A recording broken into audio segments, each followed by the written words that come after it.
Hello, everyone, and welcome to today's LinkedIn Live session, part one of our two-part series on generative AI and enterprise security. We're excited to kick things off with a topic that's top of mind for every IT and security leader, shadow AI. As generative AI tools continue to flood the workplace, many organizations are struggling with visibility, governance, and control. How do we empower innovation without compromising security?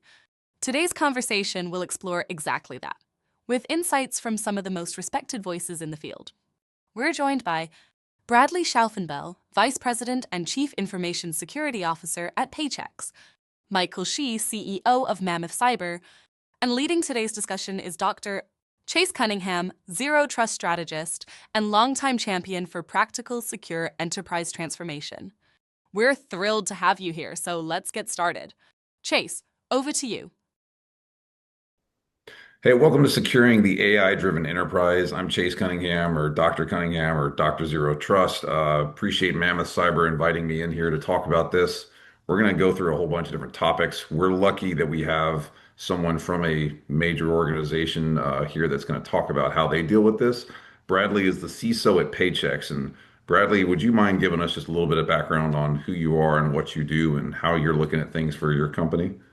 Yeah, sure. So, Chase, I am the Vice President, Chief Information Security Officer at Paychex. Been in that role for about 6 years, but I've been in similar roles in the financial services and technology sectors for almost 30 years now.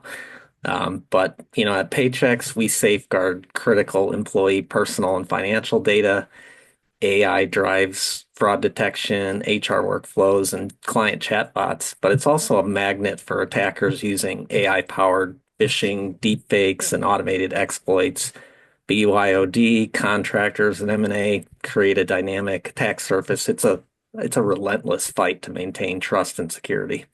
Well, number one, the fact that you've been a CISO at that org for 6 years, that means you're like 3x longer than most CISOs. So that's impressive right off the bat. You must do something right if you've been there 3x longer. So well done. Whatever you're doing, it's working.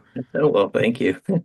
So let's go a little deeper into there and really get into like the BYOD side of things, third parties, contractors, etc. How should an organization deal with this type of issue, and how do you guys handle it at Paychex? Obviously, without giving us any super secret sauce, but strategically, conceptually, how do you handle BYOD, third parties, contractors, SMBs, that stuff?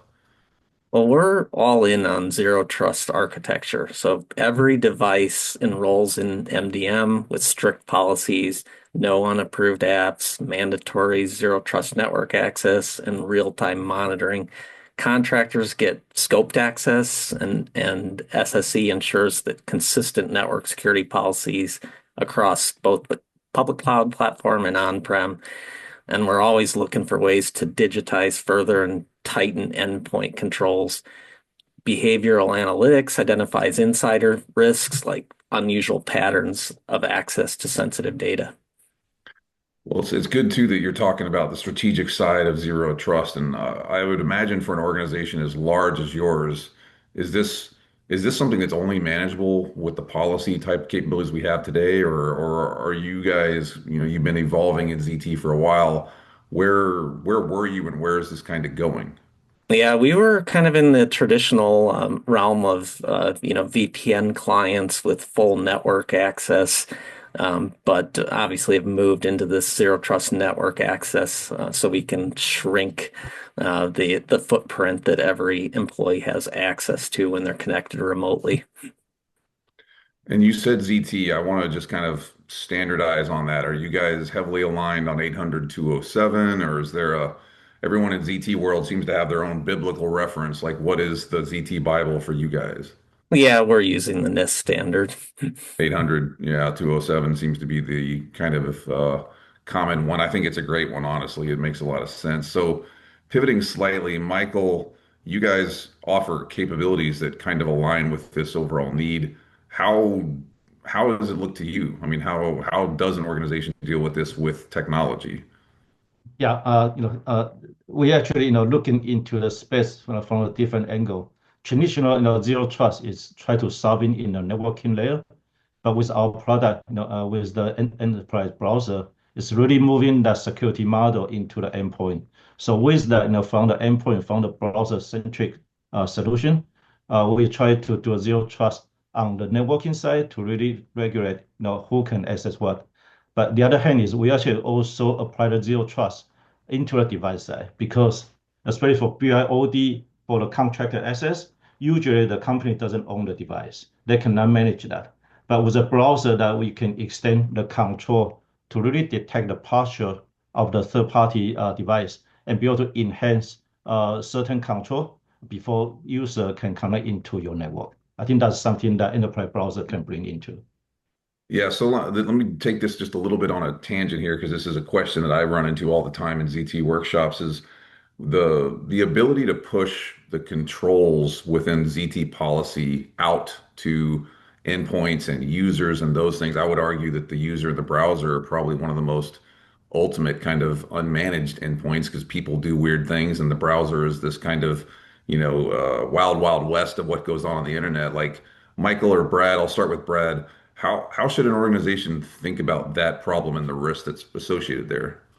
Yeah, if you think about it, most applications today are browser or web-based applications. So really, that is your ultimate control point. That's where folks are running into issues with malicious websites and so on. So that's the that's the place where the control point makes the most sense. And policy engine has to be part of this, right, Michael? Like the ability to do this at scope and scale and with all the many, many moving parts. And I know I'm leading the witness here, but I just want the listeners to understand that there has to be you can't do this with Ricky the intern pushing buttons. This has to be done with policy level controls in an integrated fashion, correct? Exactly. I think the more important is, the policy is not traditional, just, a simple networking layer policy. Actually, the policy should extend into be able to control who can access what. And on the data, if they can do certain action on the modern web application, like, control copy paste, control print, all the data protection, and be able to integrate with a, VPN-like solution to apply the zero trust concept into the connection and also to the device. All that should be all part of the policy to be able to control the access. And I think that's really how the BYOD and contracted access should be. And we're not even getting into the AI side of this yet, but just a couple of more kind of off the cuff questions here. Like Brad, at a company like you guys, how do you deal with the folks that are like, well, we can train our way out of this problem, phishing the internet, the browser, the stuff on the, how do you basically get that conversation going or get people to understand, yeah, we're going to train you, but the controls are going to be based in technology. How does that work? Yeah, well, unfortunately, training is becoming less effective because you've got AI generated phishing attacks, for instance, where it's so good that it's really hard for you to train a human being to identify it as malicious in nature. So we continue to train folks to look for those things, but the efficacy of that training goes down over time, and it becomes more and more important to just have the control point at the endpoint and stopping users from making those mistakes. So is it a fair statement to say that in a 6-year term CISO's experience at a large organization, it's probably wise to train and educate your people, but it's also probably exceptionally valuable to have technology that actually implements controls for those users? Yeah, I think it's absolutely necessary, really. You need that backstop.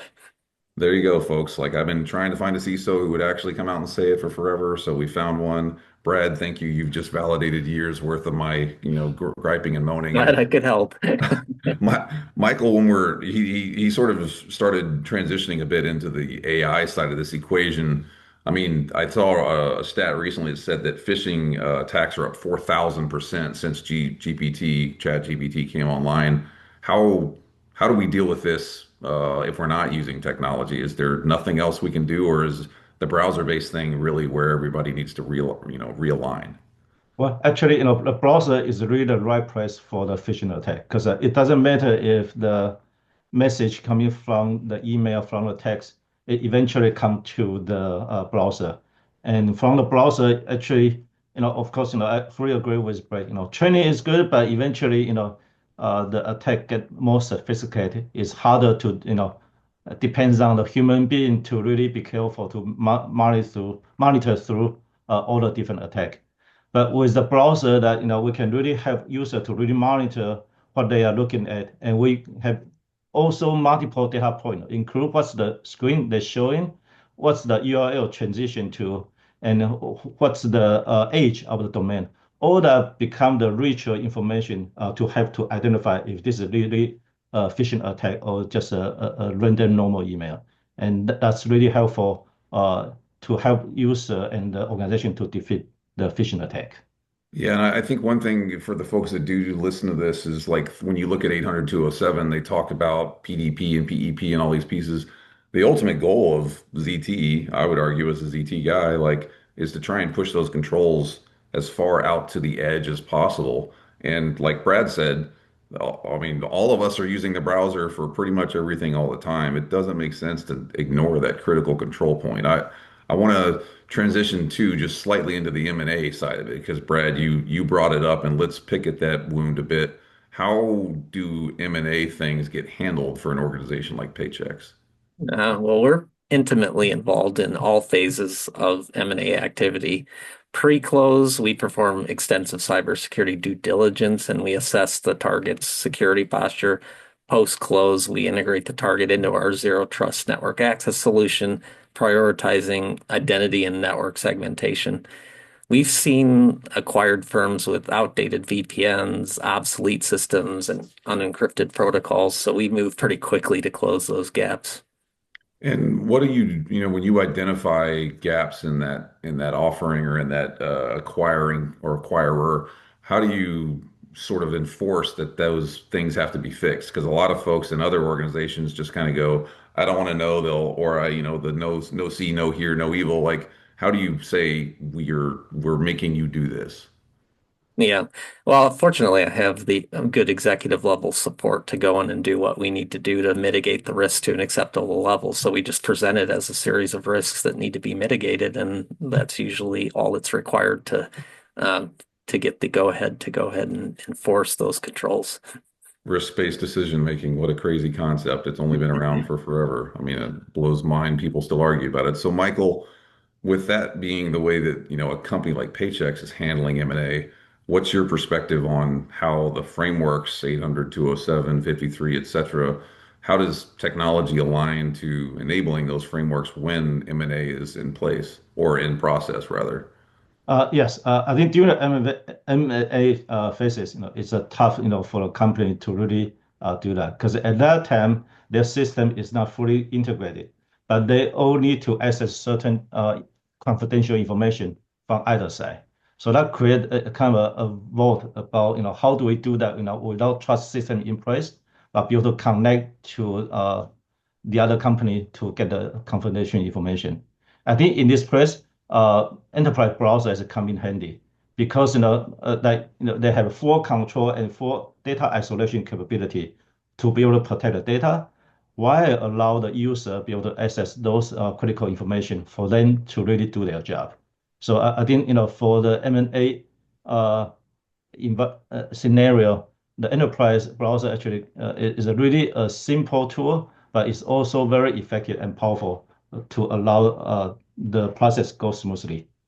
Yeah, it's kind of funny that we've built all these frameworks and then we wind up potentially introducing our own problems into the frameworks that we adopt because we don't want to use the technology and the solutions that meet the framework that we put in place in the first place. Like it's kind of, I don't know, boggles the mind that this is the way that the market works sometimes, but it seems like Brad and Michael, you guys got a pretty good line on how to do this correctly. Let's go down a little bit further on the rabbit hole.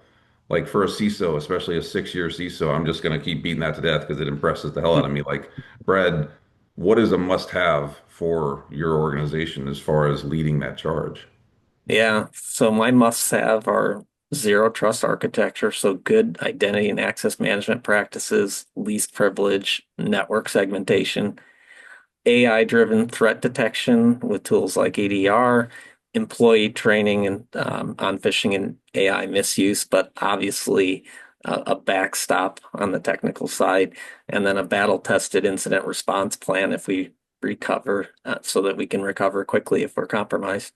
And just follow on to that, like when you have the conversations with folks that aren't in cyber, what does that conversation look like as far as these are the reasons we're doing this, or these are my must-haves as a CISO? Is it, follow me and I'm going to show you what success looks like, or is it these are the risks and here's how you accept those, and how does that It, conversation play it out? it's always a risks-based decision. It's always me presenting to the business the risks that are associated with the exposures we have, and then how mitigating those risks are going to get that to an acceptable level. Mm. And so, Michael, when he's talking about accepting those risks and acceptable levels and driving risk down, how does the technical side of this work? Like, is the use of something like this going to drive that risk level down? Is it immediate? Is it over time? How does that play out? Yeah, I think one thing, for enterprise browser is really they can really observe the user behavior there and have auto recording. So this, include, where the access, once the file has been downloaded, you can even put a record out there. And so, cause the company can always assess the risk about, the application access risk, about the data leakage risk. All that can be done by just simple deploy enterprise browser. So I think that's something that our company can really bring into the table that to really help the people assess the security and risk from different angle to be able to fulfill that need. Yeah, it's always interesting when you do present someone with kind of the analytics that are going on and go, look, like you, I hate to break it to you, but you are the kind of avenue of risk here, and here's how we fix it. But I guess, Brad, that would be very valuable from the context of driving that risk conversation to say, like, here it is, and it's in black and white, and this is the stuff we have to fix. Yeah, yeah, definitely. I mean, that's the kind of data yeah, at our organization anyway, it's all data driven. I'm bringing data that indicates that the risk is above an acceptable level, and laying out a a game plan for how we reduce that risk. So I want to ask the common CISO question, like what keeps you awake at night? Like when, especially doing it as long as you have, do you wake up in a cold sweat, or how do you deal with the stress of the CISO world? No, I sleep like a baby, Chase, tossing and turning and crying all night. No, no, but seriously, I think what keeps me up at night is the unknown. It's the zero-day exploits that we don't know about. It's supply chain attacks hitting our third parties. A single weak link can really kind of unravel everything that you've done. But if you're, I guess, tangential to that, if you're doing everything you can the right way, you've got the controls in place and the strategy and incident response, ultimately you've done everything you possibly can. It's just kind of one of those things of when bad happens, we will deal with it and we have a plan to deal with it, correct? Exactly, that's it. A good incident response plan practiced regularly. Yeah. Yeah, right. I So that mean, you're ready for when it does hit the yeah. fan. Yeah, in the military, we always said no plan survives first contact with the enemy. So it's one of those Yeah. ones of unless you're ready, it's not going to go well. Great response. So, Michael, any thoughts on, CISO sleeping better and how that can play in with sort of the technology side of things? Yeah, I mean, as a security vendor, we always try to, bring the technology to really have the CISO to see everything.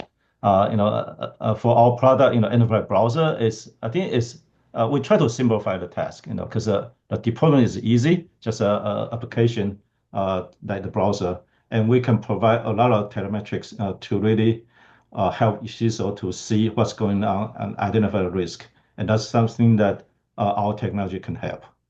Yeah, I think it's super valuable for folks to be able to understand like where the risks lie and then be able to vector resources instead of the approach of, the Kentucky windage where you lick your finger and stick it in the air and kind of hope you're getting it right over time. That's not a good way to sleep well at night, folks, if you're listening to this. So yeah. All right, so moving on a little bit further, let's go one level deeper, and we're going to talk in the next section about cyber attacks, generative AI, and then some of the emerging threats and compliance.